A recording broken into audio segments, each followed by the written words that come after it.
In this numerical, they say a block P, now this is the block P whose weight is 250 Newton. Now this is the weight of the block given to us, okay? So weight means mg. So value of mg is given to us as 250 Newton. That's the value of weight given. Now this block is pulled up along the slope. Now this is the slope along which this block is pulled up by means of a constant force 300 Newton. So the force applied is 300 Newton.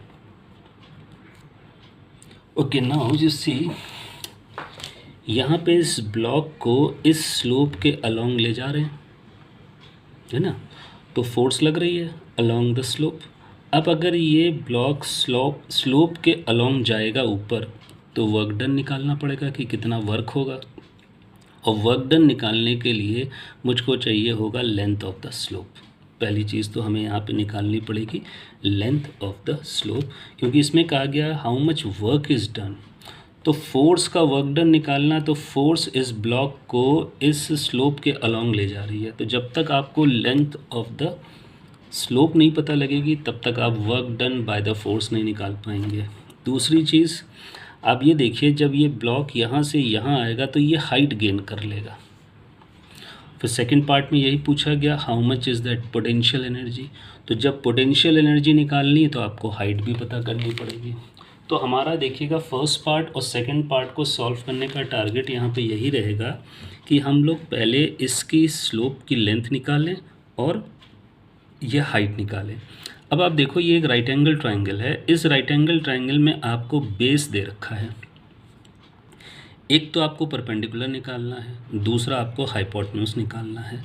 किसकी help से? Base की help से। साथ में आपको angle दिया गया है 60 डिग्री। तो अब आप ये सोचो कि बेस किस ट्रिग्नोमेट्रिकल रेशियो में आता है। तो अगर आपको याद होगा तो बेस आता है कॉस वाले फॉर्मूले में। तो हम यहाँ पे कॉस 60 डिग्री, क्योंकि एंगल 60 डिग्री है तो हम कॉस का फॉर्मूला यूज़ करेंगे बेस अपॉन हाइपोटेन्यूज, क्योंकि बेस दे रखा है। अच्छा, कॉस 60 की वैल्यू होती है हाफ। ये जो बेस है यहाँ पे ये दिया हुआ आपको 5, तो आपको हाइपोटेन्यूज यानी कि AC की लेंथ निकल आएगी। ये देखिए, तो यहाँ से AC की लेंथ आ गई 10 मीटर। तो ये हमने स्लोपिंग की लेंथ निकाल ली। अच्छा, अब मुझे ये हाइट भी चाहिए।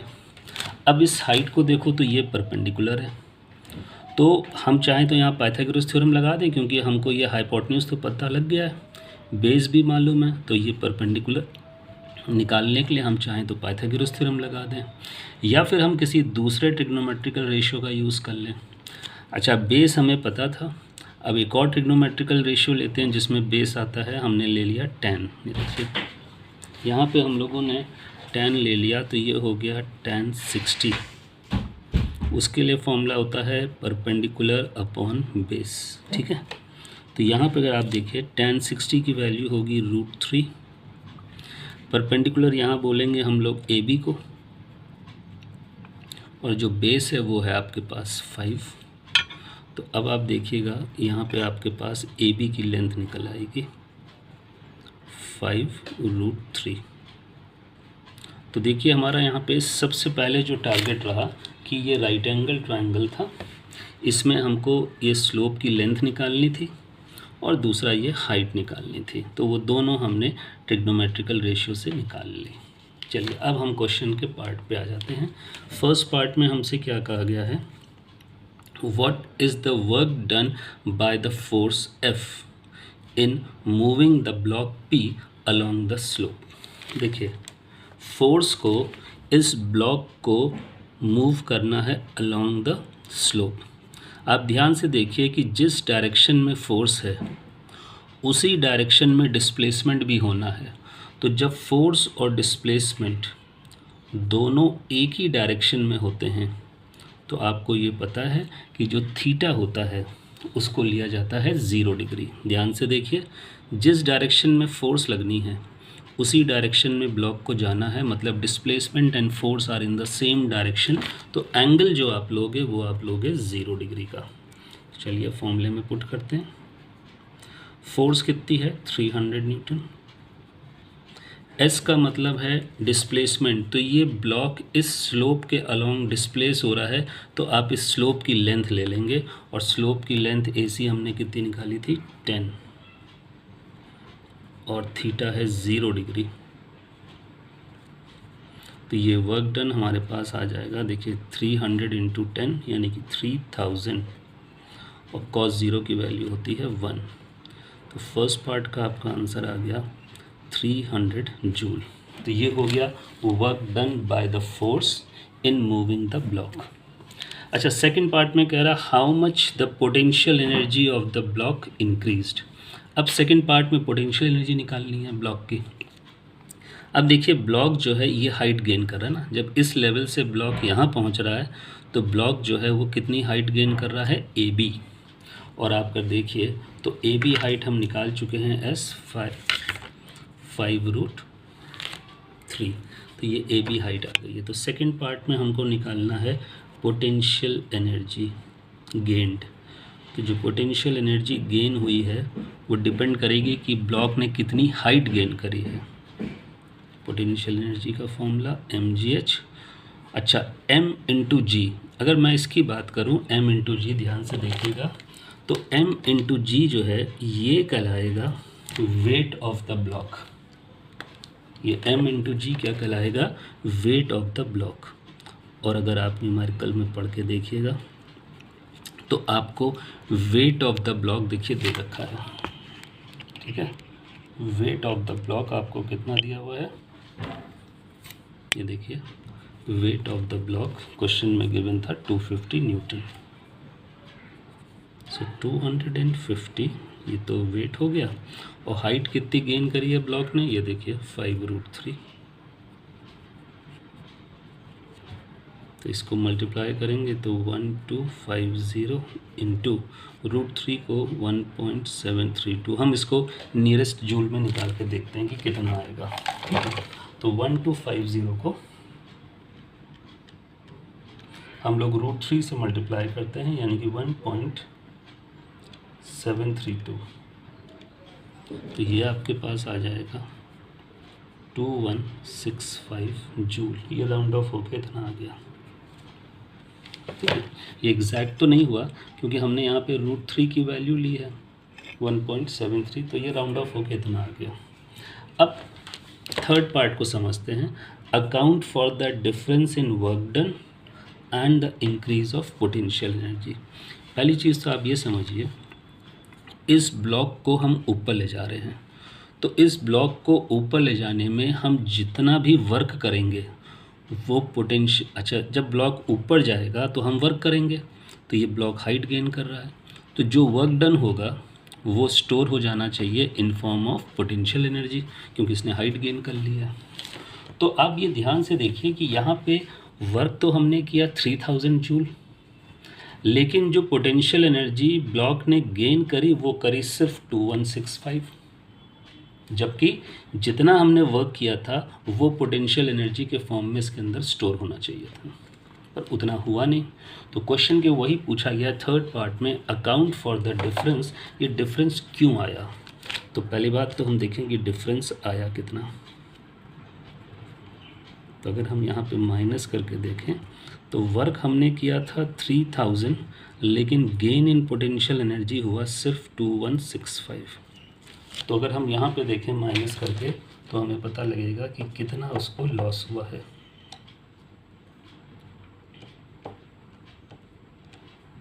तो लॉस हो रहा है 835 जूल का। अब क्वेश्चन इसमें ये पूछा गया है कि that we have to account for the loss. तो हमको ये बताना है कि यहाँ पे ये जो लॉस हुआ है ये लॉस किस वजह से हुआ है। अब आप ये देखिए, जब हम ब्लॉक को अलोंग द सरफेस खींच रहे थे तो ब्लॉक और जो सरफेस है इन दोनों के बीच में रहा होगा force of friction. Friction force वही होगी। उस फ्रिक्शन फोर्स को ओवरकम करने में यहाँ पे जितना लॉस हुआ है वो खर्च हो गया है टू ओवरकम द फ्रिक्शन। तो हम यहाँ पे ये लिख सकते हैं कि ये 835 जूल, ये जो एनर्जी का लॉस हुआ है, ये स्पेंट हो गई है, कहाँ स्पेंट हो गई है? Against friction between the slope, है ना, स्लोप और ब्लॉक के बीच में।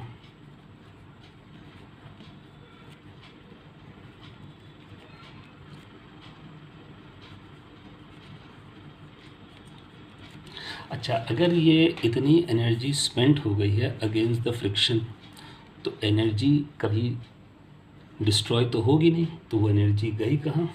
तो आप कह सकते हैं विच गेट्स कन्वर्टेड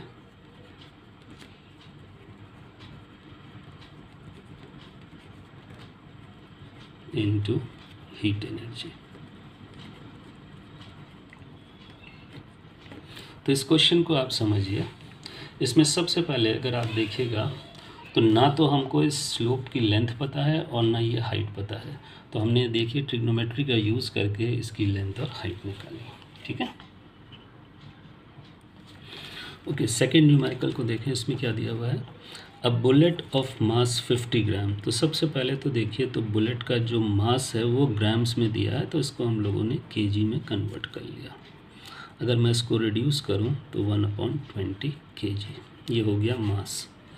उसके बाद is moving with a velocity, इसकी वेलोसिटी आपको दे रखी है 500 मीटर पर सेकेंड की। It penetrates 10 centimetre into a still target and comes to rest. Calculate the kinetic energy possessed by the bullet. सबसे पहले तो हमको ये बताना है कि बुलेट जब मूव कर रही थी ना, उसके देखिए उसकी वेलोसिटी थी 500, फिर वो टारगेट में टकराती है और फिर टारगेट को पेनिट्रेट कर जाती है 10 सेंटीमीटर और तब वो रुक जाती है।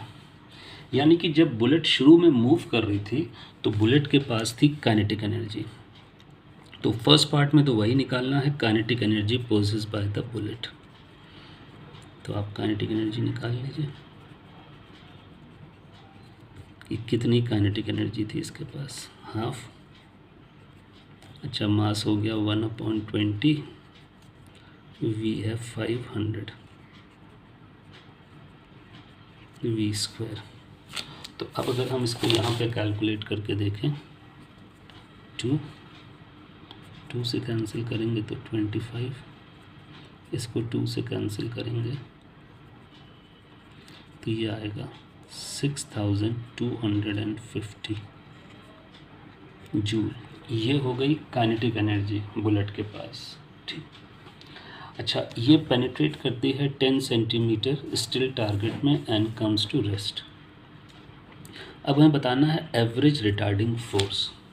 तो अच्छा, आपने ये तो पढ़ रखा होगा ना कि जितना चेंज इन काइनेटिक एनर्जी आता है किसी भी बॉडी में, वो वर्क डन हो जाता है, that is equal to work done.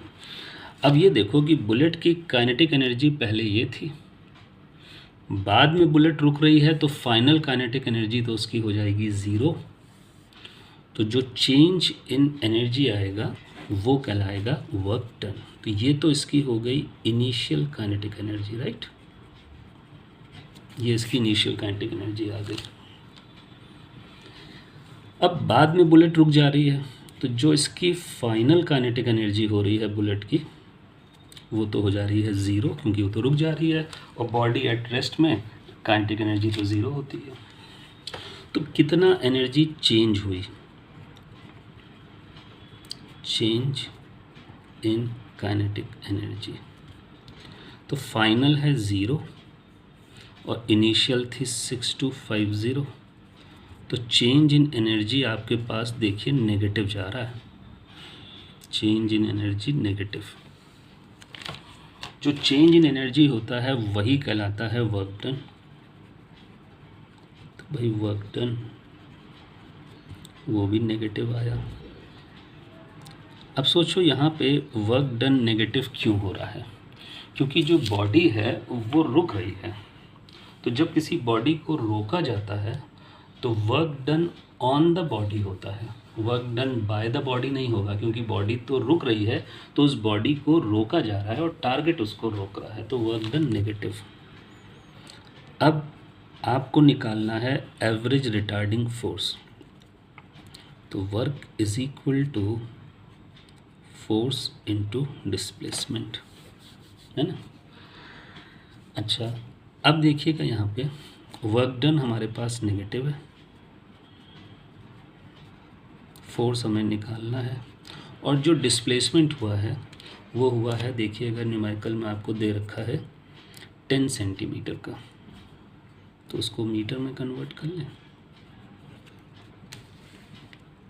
तो यहाँ से अगर हम कैलकुलेशन करेंगे तो हमारे पास, ध्यान से देखिए, तो फोर्स नेगेटिव आ गई, और अगर फोर्स नेगेटिव आई है तो ये क्या शो कर रहा है कि it is retarding force. Okay, अब इसमें देखिएगा, इसमें दिया है अ ट्रक वेइंग 4000 kgf। अब हमने आपको बताया था कि अगर किसी चीज़ का वेट kgf में दिया जाता है, देखिए, तो वो उसके मास को रिप्रेजेंट कर देगा। तो ट्रक का वेट kgf में है, तो आप कह सकते हैं कि जो मास है ट्रक का वो है 4000 kg, ये ट्रक का मास हो गया, ठीक। अब ट्रक की स्पीड चेंज हो रही है फ्रॉम 36 टू 72, तो ये इसकी इनिशियल है, ये फाइनल है। तो चलिए इनिशियल देखते हैं, पहले यू से रिप्रेजेंट कर लेते हैं, 36 किलोमीटर पर आवर, तो 5/18 से मल्टीप्लाई करके इसको हम मीटर पर सेकेंड में बदल ले रहे हैं, 18 तो ये हो जाएगा 10 मीटर पर सेकेंड। बाद में उसकी वेलोसिटी हो गई है 72, तो ये फाइनल वेलोसिटी, ये भी किलोमीटर पर आवर में है, तो हम इसको भी मीटर पर सेकंड में कन्वर्ट कर ले रहे हैं, 20 मीटर पर सेकंड। टाइम दिया है 2 मिनट्स, तो 2 × 60, तो टाइम हो गया 120 सेकेंड्स। अब फर्स्ट पार्ट में निकालना है वर्क डन। अब वर्क डन कैसे निकालोगे, तो अगर आपने वर्क एनर्जी थ्योरम पढ़ी होगी, अभी ये हम लोगों ने पिछले न्यूमेरिकल में भी यही किया था कि वर्क डन किसके बराबर होता है, चेंज इन काइनेटिक एनर्जी। तो हम यहाँ पे वर्क एनर्जी थ्योरम का यूज़ कर ले रहे हैं। सो वर्क एनर्जी थ्योरम के हिसाब से ये जो वर्क डन होगा वो किसके बराबर होगा, चेंज इन काइनेटिक एनर्जी। अब चेंज इन काइनेटिक एनर्जी कैसे निकालोगे, half mv² final kinetic energy minus initial kinetic energy. अब इसमें से आप हाफ m कॉमन ले लो, तो बचेगा v² माइनस u²। देखिए, अब इसमें हम लोग वैल्यू पुट करते हैं, हाफ m तो हो गया मास, तो अगर हम यहाँ मास देखें तो ट्रक का मास है 4000, v कितना है 20, माइनस यू कितना है 10, 2 से इसको रिड्यूस करेंगे तो ये आ जाएगा 2000। अच्छा, ब्रैकेट के अंदर देखिए कितना आएगा, ये आएगा 400, ये आएगा 100, तो 400 माइनस 100 ये आपको देगा 300। अब इनको मल्टीप्लाई करें तो 3 × 2 = 6, साथ में हमारे पास बचेगा 1 2 3 4 5 मल्टीपल्स ऑफ 10, तो 10⁻⁵, तो ये आ गया वर्क डन। तो अगर आपको कभी भी ये दिखाई दे कि किसी बॉडी की स्पीड चेंज हो रही है, यानी कि उसकी काइनेटिक एनर्जी चेंज हो रही है, और आपसे वर्क डन पूछा जाए, तो वर्क एनर्जी थ्योरम लगा दीजिए। सेकंड पार्ट में पूछा गया पावर, तो पावर के लिए क्या करोगे, वर्क अपॉन टाइम। ध्यान रखना टाइम इन सेकेंड्स होना चाहिए। 6 × 10⁵ अपॉन 120। अब इसको रिड्यूस करने के लिए काम करें, इसमें से 2 मल्टीपल ऑफ 10 निकाल लें अलग, और बाकी देखिए टोटल 5 थे, 2 निकाल लिए, अभी 3 एक साथ रहने दिया, ये अपॉन 120। अब इसको रिड्यूस कर लेते हैं, 6 से कैंसिल करते हैं, 6 × 2 = 12, 0, 2 से कैंसिल करेंगे तो 5, तो ये आ जाएगा 5 × 10⁻³ ये आपने क्या निकाला है? पावर। तो पावर किस यूनिट में होगी? वॉट। ये आंसर आ गया, देखिए। ठीक।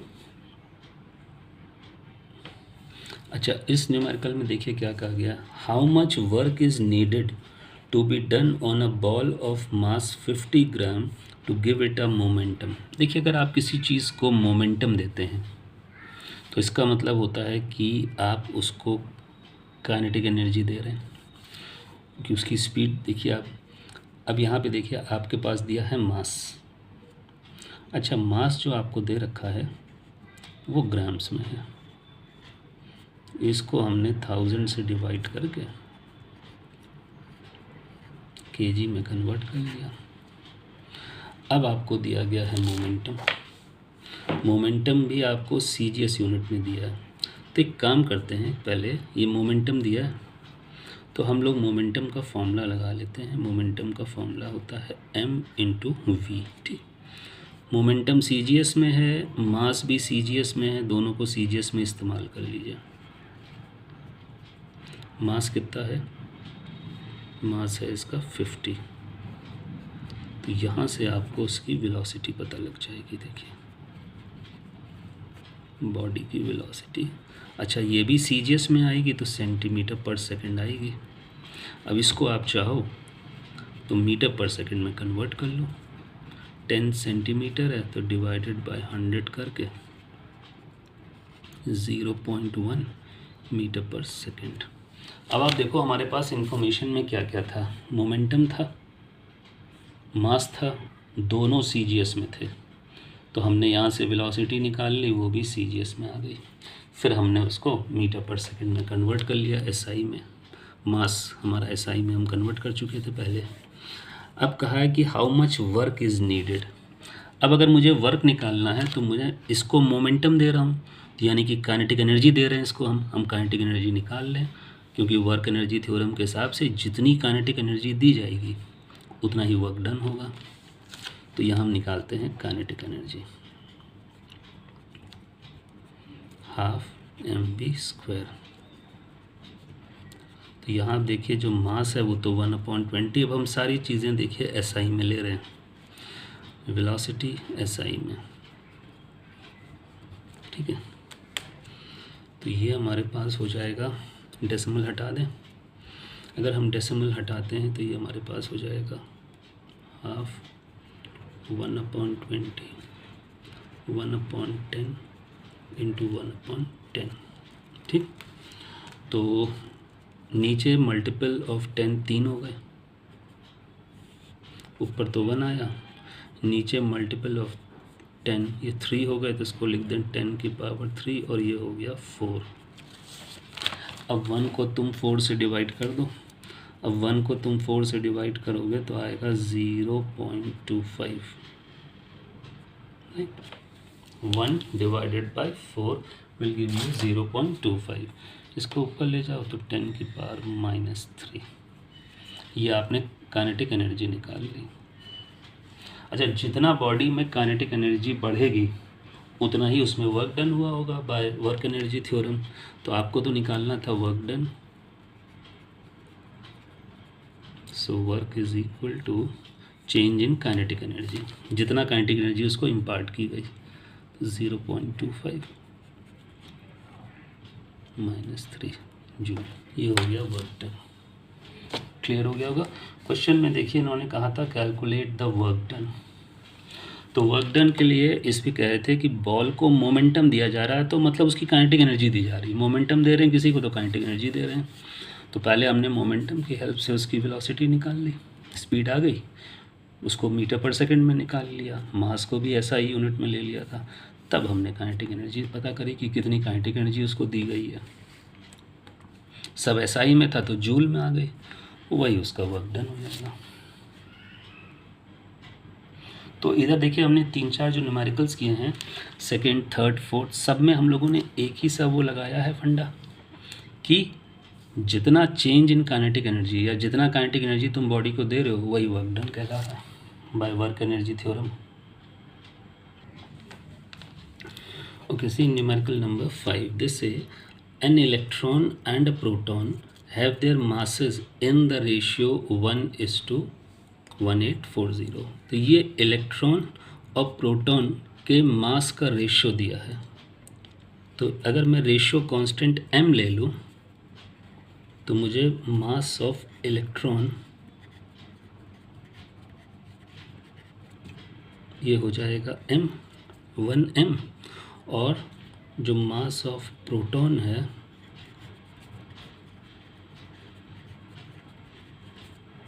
वो हो जाएगा 1840 m।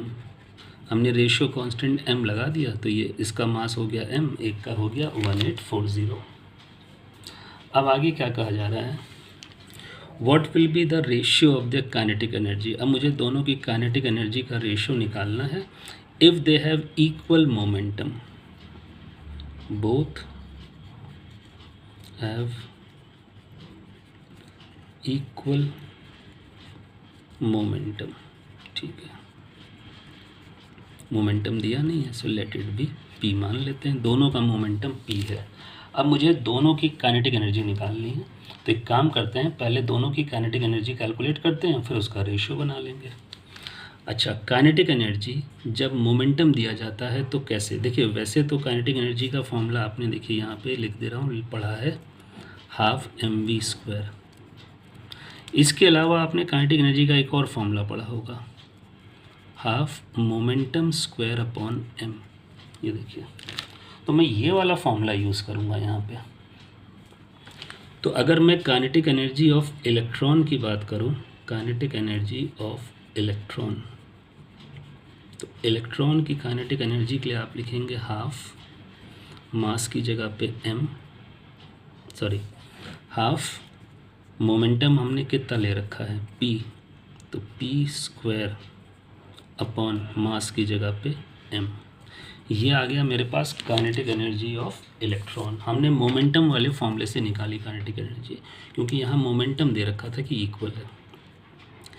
फिर हम निकालेंगे काइनेटिक एनर्जी ऑफ प्रोटॉन, उसको भी इसी फॉर्मूले से निकालेंगे, हाफ, उसका दे रखा है मोमेंटम p, क्योंकि दोनों के मोमेंटम बराबर हैं, तो अगर इसका p लिया तो इसका भी p, अपॉन मास, मास कितना है 1840। ये देखिए,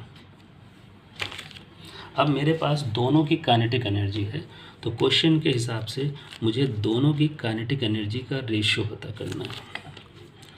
तो देखिए, काइनेटिक एनर्जी ऑफ इलेक्ट्रॉन, इसको हम डिवाइड करेंगे काइनेटिक एनर्जी ऑफ प्रोटॉन से, ठीक है। अब काइनेटिक एनर्जी ऑफ इलेक्ट्रॉन की जगह पे तो आप लिखोगे, ये क्या लिखोगे, p² अपॉन 2m। ये हो गया काइनेटिक एनर्जी ऑफ इलेक्ट्रॉन। अब इसको मुझे डिवाइड करना है, किससे डिवाइड करना है, काइनेटिक एनर्जी ऑफ प्रोटॉन, उसकी जगह मैं लिखूँगा p² अपॉन 2 × 1840। अब रेशियो बनाने के लिए हम डिवाइड कर रहे हैं, देखिए p² अपॉन 2m, डिवाइड के लिए multiply and reciprocal,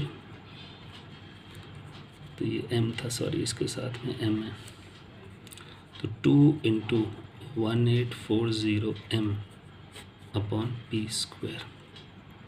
p same है, कैंसिल आउट, m भी कैंसिल आउट, 2 भी कैंसिल आउट, तो आया मेरे पास 1840 अपॉन 1।